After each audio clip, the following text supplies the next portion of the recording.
Hello everybody and welcome back to my channel. My name is Gitte Mary, and a couple of videos ago I shared zero waste actions or habits that I still do after 8 years of trying to live as zero waste as possible.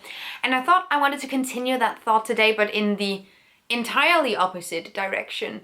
So I want to talk about 10 things that I no longer do as a zero waster. Let's dive into it. Because the first thing that I luckily don't do anymore, it was a short period of time in my zero waste transition where I did this mainly because there was no alternatives available to me. And it's making your own toothpaste. It is as grim as it sounds. And there was the same recipe floating around everywhere. It was the same combination of ingredients. It was coconut oil, an optional few drops of essential oil, and baking soda. Yeah. So I actually talked to my grandparents about this because they remember using baking soda as well. The thing is, just with baking soda, it wears down your teeth. And it was actually because of this conversation I had with my grandfather that I realized that perhaps this thing is not amazing. But this is also a texture thing for me. The texture of it was awful. I hate the feeling of just having a spoonful of oil in your mouth. It's not great. I also prefer my toothpaste to have fluoride in it. Some people don't, but there is a significant amount of data that suggests that that's probably a good idea. Also, I asked my dentists about it and they all recommended it. Now I do tooth taps, but I've actually also slowly transitioned out of them. I still use some kinds, but actually depending on what kind of brand you're using, they might actually have a bigger impact than using toothpaste. I would love to make a longer explanation of this, but alas, that's the gist.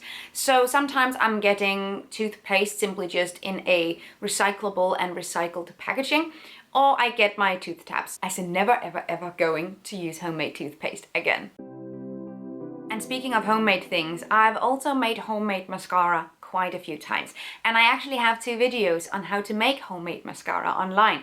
The first one being extremely problematic as I use petroleum jelly as the base. Of course, not amazing to get in your eyes. It's also a byproduct of petroleum production, which is a fossil material. So also not amazing. Then I made a second version of it where I use aloe vera. It's not actively harmful as far as I have seen, and the times I've used it, like, everything's been fine. Would I recommend it today? I don't know. Like, if you're curious about how to make your own cosmetics, it's a brilliant fun experiment. It's just, it doesn't work as well as professionally made formulas. So today I get a mascara in a little plastic container from a company that has overall really great values. I switch it up once in a while, but I always research the companies that I use, especially for cosmetics, and to see if they're thinking about material and what kind of ingredients they're using, all this kind of stuff. I would much rather do that rather than using something that actually doesn't really work for me. And the thing is, with the homemade mascaras, the mascara would always hang on my cheeks after a few hours. No, or you just wouldn't be able to see that I was wearing any. Now, this I know for a fact I've talked about multiple times on this channel, but it is hilarious to me, and it is something that I continuously insist on talking about. And it's the fact that when I started my zero waste journey, I wasn't vegan, I wasn't vegetarian, I wasn't plant-based, I wasn't flexitarian. I ate meat basically every single day, often many times a day. At least 2 times a day, on average, I think. Yeah, I ate a lot of meat. And when I started to dabble with sustainability, it was because of plastic pollution, and I hyper-focused, some would say, specifically on plastic waste. So what I did was that I brought my own little jar to the butcher's, and then I got my meat in a jar, and then I had zero waste meat, completely as sustainably as it could possibly have been. Sure. And today I'm plant-based. It's a lot cheaper, it's a lot easier for me. It's also one of the things that made me refine my food joy. So cooking plant-based is just an immense joy for me. I would say that I'm at a point in my own journey with sustainability, plant-based eating and veganism, and been through the ringer, as it's been like 8 years of zero waste and probably 7 years of plant-based eating, veganism. I don't think everyone can go vegan. I don't think everyone should go vegan. It's also unrealistic to have that as the only goal that we're working towards, because it's not gonna happen.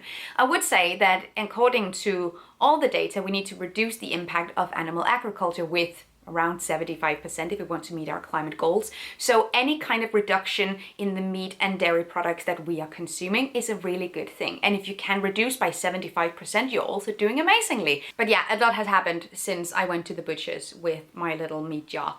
And I have several videos about that as well if you want to check them out. I also have a video about the impact of animal agriculture if you want to check that out as well. Just a little bit of history lesson in there too. Moving on. Now, something that I used to do when I started my zero waste journey is that I would bring all my reusables. And you probably heard me say a lot of reusables. No.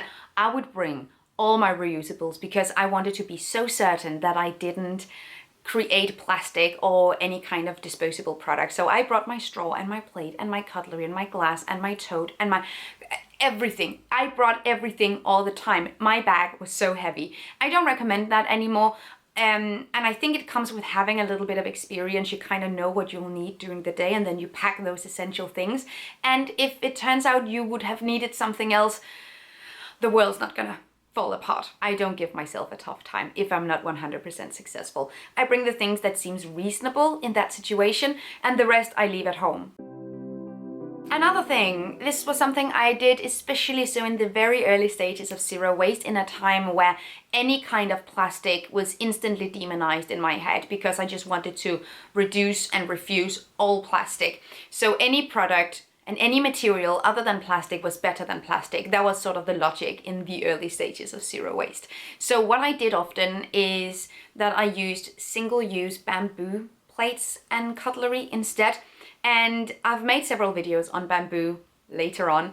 Turns out bamboo has a pretty big impact. It has the potential to be very sustainable. The thing is, these potential farming practices isn't necessarily always reality, and it's still an incredibly opaque industry. There's very little transparency. So all these amazing potentially good things about bamboo might not even be utilized in the production. And it's a lot of resources to create something that's initially thrown away after one use still. Replacing a single-use plastic product with a single-use bamboo product is not a very good solution. At least it's not a very sustainable solution. Another thing that I don't do anymore is buy reusable straws. Mainly because I now have the straws that I bought in the beginning of my journey.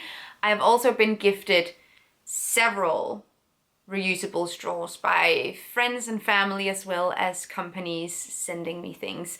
But I think the reusable straw is such an interesting symbol of environmentalism, and a really interesting symbol of how we can end up focusing so much on tiny, small things that we forget the bigger picture. And it was all sort of reduced to having plastic straws or having paper straws or using reusable straws. A very straw related conversation we ended up having. While plastic straws only account for less than 1% of plastic pollution in our oceans.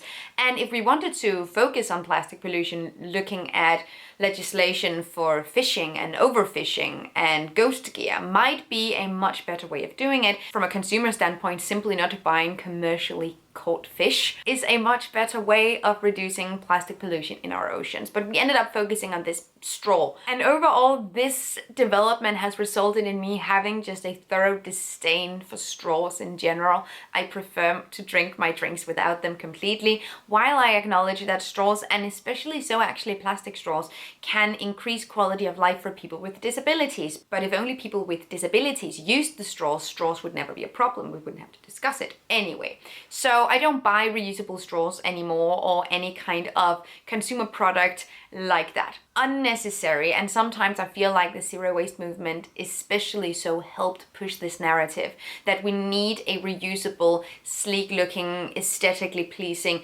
alternative to conventional products, even when it wasn't necessary. And I've seen our movement in zero waste and sustainability definitely evolve over time, which is really, really good to see. So we're focusing a lot less on these sustainable swaps. There are some that are amazing, but we don't need a swap for everything. Sometimes the original thing, although not perfect, is fine. And we could use our energy in much better ways if we focused on bigger issues rather than hyper-focusing on these tiny things. Anyway, that's enough about straws. Another thing I also don't do anymore, I cannot however say that I'm never going to do it again. I might, because I still have some, but I don't use soap berries. Now, I wish there were more information, more data, more just any kind of credible sources talking about the supply chains of soap berries, because one of the things I've heard the most times when I've talked about soap berries is that they come from these places where people in local areas in India, Nepal, they used the soap berries, but then white people from the West came and it became a trend, and then we started taking them instead and selling them. So the market rose, so like the price got higher, and now the people cannot afford the soap berries anymore, so they're using shitty alternatives like detergent with harsh chemicals in them. And while that sounds like something that would happen, I haven't seen any credible sources talking about this. So I've always been referred to the same blog post, which is very anecdotal, and it's always bothered me that there isn't really more information about this, because I would love to communicate these issues if they are actually there, but I cannot communicate them based on a blog post from one person. So that's one part of why I'm not using them anymore. Then I think I just craved something that was a little bit more convenient. And I know convenience has been a big no-no word on this channel for a really long time. But sometimes you have, and I respect that when it's something that is not relatable to me, but I feel like we need to respect each other's sort of lives. I don't know. But sometimes you have so much going on and you have so much in your head and you have so many things to do that there are these tiny things that end up becoming really massive because of a small inconvenience, and it's irrational and it's idiotic. But nonetheless, I think that's how the human mind works. And for me, I had weeks, months where I didn't do my laundry because I just couldn't wrap my head around opening the little bag and taking all the small shells out and dumping them out into my compost and putting new in. It just didn't happen. It never happened. So instead I got detergent sheets that I now use. And I have comments on those as well, because they cannot actually be made without plastic, synthetic binders at least. I would love to talk about this more in detail at some point. But there are other ways you can also get powdered detergents. They usually come in paper packaging, etc. I think I should make a video about this. I don't know. We'll see. Don't use soap berries anymore because of actual just stress and lack of resources, mental resources on my end. So it was one of those things that went. I would still love to know more about the actual supply chains of them, even though I've actually freelanced in a company that works with them, and I've heard the anecdotal experiences from that specific supply chain, but that doesn't mean it's the same everywhere, etc. You catch my drift. I don't do that anymore. I'm kind of happy I don't do that anymore, because now I actually get my laundry done. Sometimes when I share these things, by the way, I'm really scared how they will be received, because sometimes I see people in the comments going, oh, she's just seeking validation for her shitty, half-assed, zero-waste lifestyle. Just like, sure thing, we can call it that, but I want to be real with you guys when something changes and my perspective changes, because obviously I've been in this lifestyle for a long time and no one is the same always. I think Miley Cyrus said something like that. Anyway, so I already mentioned a little bit how in the beginning of the zero waste lifestyle I would focus so much on plastic being the bad guy that I would choose any material over plastic in any situation. And one of those things where I did that constantly and all the time was with glass. So glass is an amazing material. I have too many glass jars that I use for food storage, for all kinds of bits and bobs and leftovers, etc. You catch the drift. But I would go to supermarket and I would get things in glass that was meant to be only used once, and then the glass was to be recycled or thrown away. I don't know. We have pretty efficient glass recycling in Denmark, but that I know is not the case everywhere.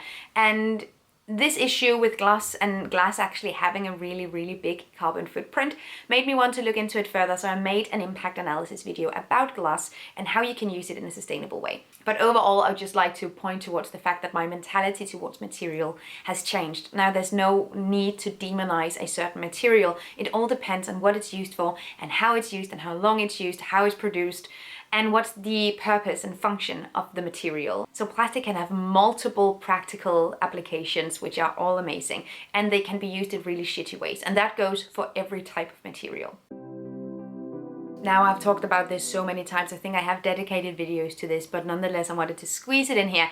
And it's the fact that I don't carry a trash jar around anymore. I think the trash jar is an idiotic way of showing your impact, because it's dishonest, and it's also not working out. I don't think I think it's bullshit. Okay, so there's no way to be 100% zero waste in a society not designed for it. Alas, we're creating a lifestyle for ourselves in a movement where we're doomed to fail at it. And that's fine if we integrate that into the narrative of the movement, that we are doing our best here. But that, when I started in zero waste, wasn't what was happening.